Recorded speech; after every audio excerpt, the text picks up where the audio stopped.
anti-gravity anomalies on Earth were used to send equipment and hardware to the moon. Pine Gap, Australia and Diego Garcia Island in the Indian Ocean were the primary launching areas. Also, Siberia in Russia is another location. There is an atmosphere on the far side of the moon being created on the surface for expanded habitation. There is also water, lakes, and vegetation.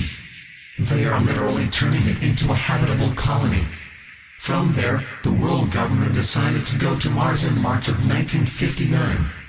This ultra-secret space program was developed and launched largely from the Soviet Union, simply because of its natural resources and size.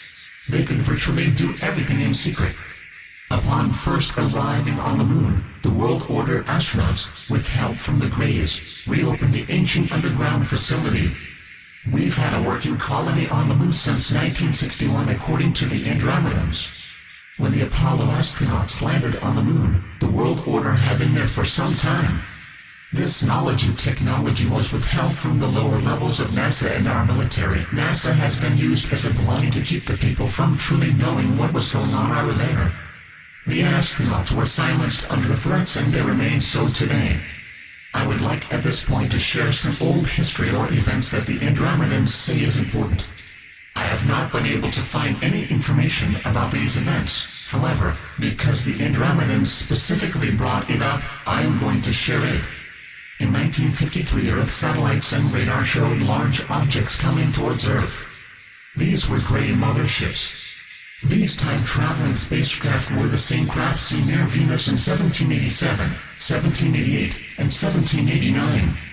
In the year 1645, a large moon seen near Venus was seen coming and going 4 times.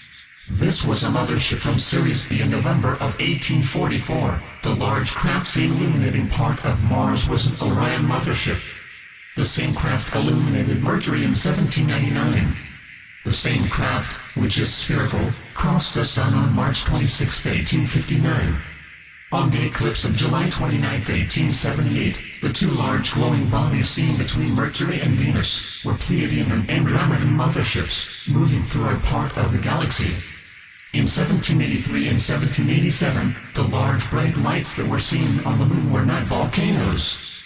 They were Pleiadian motherships, the creation of a self-rule government. The first on Earth. America. In the month of February, in the year 1894, the object photographed striking a huge black object was a carrier craft from Alpha Draconis. On April 4, 1892, the craft that crossed the surface of the moon was not a large bird, it was a craft that looked like it had wings. It was a craft from Alpha Draconis.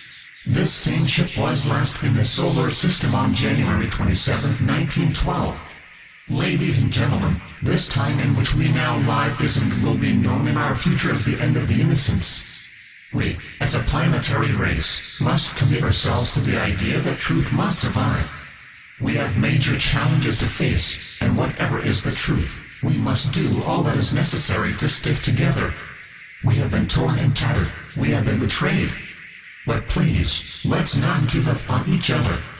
We are capable of being heroes. We can save the world and our freedom. We must believe in each other and in ourselves.